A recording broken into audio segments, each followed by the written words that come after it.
கோட்டையை பிடித்த விஜய், கோட்டை விட்ட சீமான், நாம் தமிழர் கட்சி செய்த வரலாற்று பிழை அப்படிங்கிற தலைப்பில் தான் இந்த காணொளி இருக்க போது. நாம் தமிழர் கட்சியுடைய தோல்வி குறித்து கண்டிப்பாக நம்ம பேசி தான் ஆக வேண்டியிருக்கு.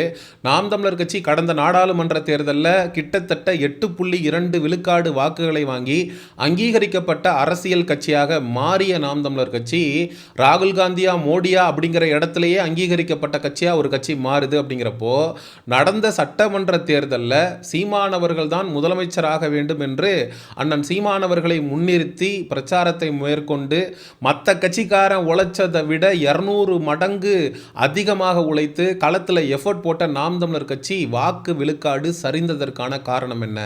8 விழுக்காட்டிலிருந்து 4 விழுக்காடாக நாம் தமிழர் கட்சியோடைய வாக்கு போனதற்கான காரணம் என்ன அப்படிங்கிறத பேசாமல் நம்மளால் கடந்து போக முடியாது. இந்த தடவை நாம் தமிழர் கட்சியினுடைய வாக்கு மட்டும்தான் சரிஞ்சிருக்கா அப்படின்னு கேட்டிங்கன்னா சத்தியமாக கிடையாது. அதிமுக, திமுக, நாம் தமிழர் கட்சின்னு ஒட்டுமொத்த கட்சிகளுடைய வாக்குகளையும் விஜய் அவர்கள் பிரித்து கொண்டு போயிருக்கார் அப்படிங்கிறதுல மாற்று கருத்தே இல்லை. அண்ணன் சீமானவர்கள் கூட்டணி குறித்து யோசிச்சிருக்கணுமோ அப்படிங்கிற கேள்வியை இந்த இடத்துல நம்மளால் எழுப்பாமல் இருக்க முடியல. ஏன்னா இன்னைக்கு நிலைக்கு தமிழக வெற்றி கழகத்திற்கு மெஜாரிட்டி கிடைக்கல, வெறும் 108 தொகுதி தான் கிடைச்சிருக்கு. திண்ணேல கடந்தவனுக்கு திடுக்குன்னு கல்யாணம்ன்ற கதையா விசிகாவுக்கு, சிபிஐக்கு, சிபிஎம்முக்கு, இந்தியன் முஸ்லீம் லீக்குக்கு 1% கூட வாக்கு வைத்திருக்காத இந்த கட்சிகளுக்கெல்லாம் அதிகார பகிர்வு கிடைக்குது. அவங்க கேமில் இருக்காங்க, அவங்க டிசைட் பண்ணுறவங்க தான் இன்னைக்கு ஆட்சி அமைக்க முடியும் அப்படின்னு ஒரு சூழல் அப்படிங்கிறது உருவாயிருக்கு. அண்ணன் சீமானவர்கள் இந்த தேர்தலுக்கு முன்னாடி வரைக்கும் 8.2 விழுக்காடு வாக்குகளை வைத்திருந்தார். அவர் மட்டும் ஒருவேளை விஜய் அவர்களோடு கூட்டணிக்கு போயிருந்தா என்னென்ன மாதிரியான சினாரியோஸ் ஏற்பட்டிருக்கும் அப்படிங்கிறதையும் நம்ம பார்த்தாக வேண்டிய கட்டாயத்திற்கு நம்ம தள்ளப்படுறோம். ஏன்னா கிட்டத்தட்ட 13 தொகுதிகளில் விஜய் அவர்களுடைய தமிழக வெற்றி கழகம் வெறும் 1000-2000 ஓட்டு வித்தியாசத்தில் தான் தோத்துருக்கு. அந்த தொகுதிகள் எல்லாத்துலேயுமே நாம் தமிழர் கட்சி 7000, 8000, 10,000 வாக்குகளை வாங்கியிருக்கு.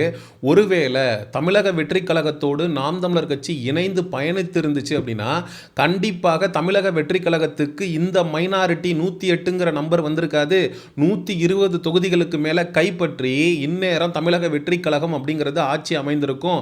நாம் தமிழர் கட்சியும் தமிழ் தேசியமும் அதிகாரத்தை நோக்கி நகர்ந்திருக்கும். ஏன்னா அண்ணன் சீமானவர்கள் ஒரு 20 தொகுதிகளை அண்ணன் சீமானவர்கள் தாவேகாவோடு கூட்டணி வைத்து கைப்பற்றியிருந்தார் அப்படின்னா அவர் தான் இப்போ டிசைடிங் அத்தாரிட்டியாக மாறி இருப்பார், கிங் மேக்கராக மாறி இருப்பார். அவர் யாருக்கு ஆதரவு கொடுக்குறாரோ அவங்க தான் ஆட்சி அமைக்க முடியும் அப்படின்ற ஒரு சூழல் அப்படிங்கிறது உருவாயிருக்கும். ஏன்னா தமிழக வெற்றி கழகம் 1 சீட்டு 2 சீட்டுன்னு இருக்கிற எல்லாருக்கிட்டையுமே போய் பிச்சை எடுத்துக்கிட்டு இருக்கிறத நம்மளால் பார்க்க முடிகிறது. இதே நாம் தமிழர் கட்சி கூட்டணிக்கு போகாமல் கூட 234 தொகுதியிலையும் கான்சென்ட்ரேட் பண்ணாமல் ஒரு 50 தொகுதியை டார்கெட் பண்ணி ஒர்க் பண்ணி அந்த 50 தொகுதியில் ஒரு 10லிருந்து 15 எம்எல்ஏக்களை ஜெயிச்சிருந்தோம் அப்படின்னா இந்நேரம் நம்ம ஒரு டிசைடிங் ஃபோர்ஸாக இருந்திருப்போம். தமிழ் தேசியம் கண்டிப்பாக அதிகாரத்தை நோக்கி நகர்ந்திருக்கணும். ஏன் இது மாதிரியான கால்குலேஷன்ஸை அண்ணன் சீமானவர்களும் நாம் தமிழர் கட்சியும் தேர்தலுக்கு முன்னாடி போடலை அப்படின்ற கேள்வியை நம்மளால் எழுப்பாமல் இருக்க முடியல. நாம் தமிழர் கட்சி கொள்கை கோட்பாடு பேசக்கூடிய கட்சி. அது ஒரு திரை பின்புலத்தில் விஜய் அவர்கள் மாதிரி ஒரு மாஸ் ஹீரோவாக அண்ணன் சீமானவர்கள் 69 படத்தில் நடிச்சிட்டு வரல. அவங்க தமிழ் தேசியம், அதுக்கப்புறம் சுற்றுச்சூழல், மலையை கொடைஞ்சு கொண்டு போய் கொள்ளையடிக்கிறது, கனிம வளத்தை கொள்ளையடிக்கிறது, ஆத்து மணலை அள்ளுறது அப்படின்னு இந்த திராவிட அரசு என்னென்ன மாதிரியான அயோக்கிய வேலைகளை செய்தோ அதற்கு எதிராக இருந்து எழுப்பப்பட்ட கட்சி. தமிழக வெற்றி கழகம் அப்படிங்கிறது ஒரு இன்னொரு வெர்ஷன் ஆஃப் டிராவிடியன் மாடல். அவங்களோட கூட்டணி உடன்பாடு அப்படிங்கிறத நம்மளால் வைக்கவே முடியாது. அண்ணன் சீமானவர்கள் ஒரு பத்திரிகையாளர் சந்திப்பில் சொல்கிறாரு, விஜய் அவர்களோடு கலந்துரையாடும் போது அண்ணன் நம்மளோடு சேர்ந்து காங்கிரஸை கூப்பிட்டுக்கலாமா அப்படின்னு விஜய் அவர்கள் அண்ணன் சீமானவர்கள்ட்ட சொன்னப்போ சீமானவர்கள் எப்படி தம்பி காங்கிரஸை நம்ம சேர்த்துக்கிட்டு பயணிக்க முடியும்? சிங்கள ஏகாதிபத்தியத்துக்கு துணை நின்ற ஒரு கட்சி, தமிழர்களோட முதுகுல குத்துன கட்சி, கச்சத்தீவை தாரை வார்த்த கட்சி, ஒவ்வொரு தமிழர்களுடைய நலனுக்கும் நிற்காத ஒரு கட்சி, அந்த கட்சியோடு நம்மளால் எப்படி பயணிக்க முடியுன்ற கேள்வியை அண்ணன் சீமானவர்கள் அப்பவே எழுப்பியிருக்காரு.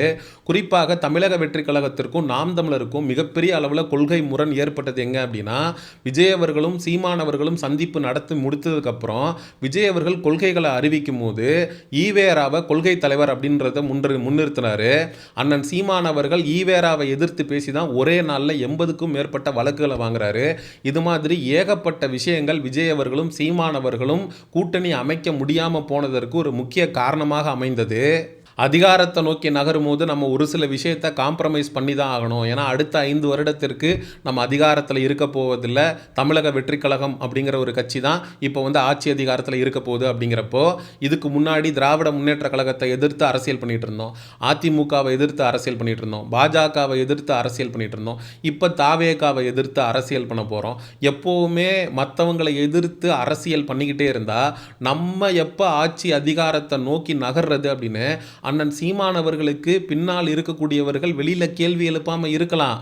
ஆனால் அவர்களுடைய எண்ண ஓட்டத்தில் மனசில் இப்படி ஒரு கேள்வி ஓடாமல் இருக்கும் அப்படின்னு நம்மளால் சொல்ல முடியாது. என்னதான் கொள்கை கோட்பாடு அப்படிங்கிறது ரொம்ப முக்கியம் அப்படின்னாலும் மக்களுடைய மனநிலை அதை விட முக்கியம். மக்கள் என்ன சிந்திக்கிறான், என்ன யோசிக்கிறான், என்ன மாதிரியான மாற்றத்தை விரும்புகிறான், எந்த கட்சியை ஆட்சி பொறுப்புக்கு கொண்டு வரணும்னு யோசிக்கிறான் அப்படிங்கிற மக்களுடைய அந்த தாட் ப்ராசஸுக்கு கட்சி தலைவர்கள் செவி சாய்க்கணும். இதே தமிழக வெற்றி கழகம் ஒரு இம்பேக்டை ஏற்படுத்தும் அப்படின்னு எல்லாரும் எதிர்பார்த்தது தான் 20 விழுக்காடு வாக்களை வாங்கணும் தான் நம்மளாம் யோசிச்சிருந்தோம். ஆனால் மிகப்பெரிய அளவில் 35 விழுக்காடு வாக்களை வாங்கி தமிழக வெற்றி கழகம் ஒரு தனிப்பெரும் கட்சியாக உருவெடுக்கும் அப்படின்னு சொல்லி யாருமே எதிர்பார்க்கல. இந்த இடத்துல ஏன் சீமானவர்களும் நாம் தமிழர் கட்சியும் விமர்சனத்துக்கு உள்ளாகுது அப்படின்னா அவங்க இதுக்கு முன்னாடி வாங்கின வாக்குகளை வாங்கி தக்க வச்சிருந்தாங்க அப்படின்னா கண்டிப்பாக சீமானவர்களுக்கு எதிரான விமர்சனங்கள் வரப்போறதில்லை. தக்க வைக்கல அப்படிங்கிறப்போ நம்ம முன்னேற்றத்தை நோக்கி போய்கிட்டு இருந்தோம், இப்போ ஒரு மிகப்பெரிய சரிவை சந்திச்சிருக்கோம். அப்படிங்கிறப்போ சீமானவர்களுக்கு எதிராக விமர்சனங்கள் அப்படிங்கிறது வைக்கப்படுது. ஒரே ஒரு எம்எல்ஏ சீட்டை வச்சுக்கிட்டு டிடிவி தினகரன் அவர்கள் நேற்று ஓவர் நைட்டில் ஒபாமா ஆயிட்டாரு. அவரை பற்றி தான் சமூக ஊடகங்களில் எல்லாருமே பேசிக்கிட்டு இருக்காங்க.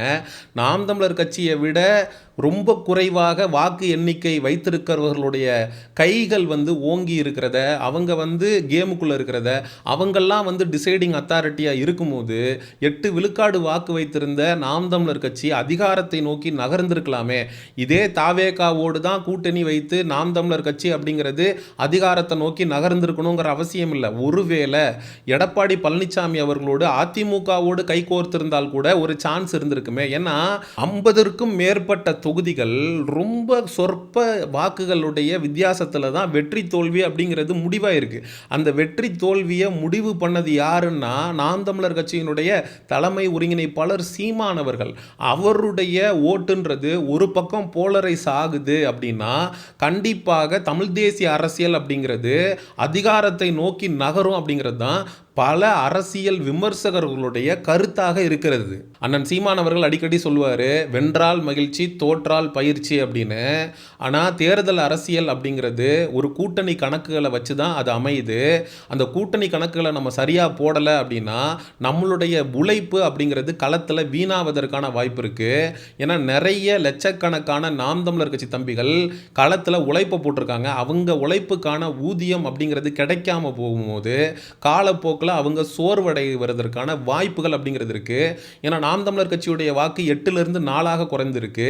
அப்போ மிச்சம் இருக்கிற 4% வாக்கு யாருக்கு போயிருக்கு அப்படின்னா அது கண்டிப்பா விஜய்க்கு தான் போயிருக்கு. அப்போ அண்ணன் சீமான் அவர்களை விட்டுட்டு அவங்க விஜயை நோக்கி போனதற்கான காரணம் என்ன அப்படிங்கிறத சீர்தூக்கி பார்க்க வேண்டிய இடத்துல நாம் தமிழர் கட்சி அப்படிங்கிறது இருக்கு. ஆனா தமிழக வெற்றி கழகத்தினால தான் நாம் தமிழர் கட்சி இவ்வளோ பெரிய தோல்வியை தழுவிச்சுன்னு சத்தியமா நான் எடுத்துக்க மாட்டேன். நாம் தமிழர் கட்சினால தான் தமிழக வெற்றி கழகம் பல இடங்களில் வெற்றி பெற முடியாமல் மெஜாரிட்டி கிடைக்காம இன்னைக்கு மற்ற எம்எல்ஏக்களுடைய காலில் விழுந்து ஆட்சி அமைக்கக்கூடிய ஒரு சூழலுக்கு தமிழக வெற்றி கழகம் அப்படிங்கிறது தள்ளப்பட்டிருக்கு. அண்ணன் சீமான் அவர்களோடு மட்டும் விஜய் கூட்டணி வைத்திருந்தால், 2 பேரும் சேர்ந்து பயணித்திருந்தால் கண்டிப்பாக இருவருமே சேர்ந்து ஒரு 125 இடங்களுக்கு மேலே கைப்பற்றி இன்னைக்கு ஆட்சி பொறுப்புக்கு அதிகாரத்தை நோக்கி நகர்ந்திருப்பாங்க. அண்ணன் சீமான் சீமான் அவர்களும் அதிகாரம் இல்லாமல் உட்காந்துருக்க வேண்டிய அவசியம் இல்லை. விஜய் அவர்களும் அடுத்த கட்சிக்காரங்களோட காலில் போய் விழுந்து அவங்க கிட்ட வந்து சீட்டு கேட்டு வாங்கி மெஜாரிட்டியை ப்ரூவ் பண்ணி அரசாங்கத்தை அமைச்சிருக்கணும் அப்படிங்கிற அவசியமும் ஏற்பட்டிருக்காது. அப்போது ஒருத்தருக்கு ஒருத்தர் விட்டு கொடுத்து ஈகோ பார்க்காம சேர்ந்து பயணித்திருந்தால் அதிகாரத்தை ருசித்திருக்கலாம் அப்படிங்கிறது தான் என்னுடைய தாழ்மையான கருத்து. ஏன்னா ஒன்னால நான் கட்டேன் என்னால் நீ கெட்ட அப்படின்னு தான் நம்ம தமிழர்களுடைய நிலை அப்படிங்கிறது தமிழக அரசியல் வரலாற்றில் இருந்திருக்கு.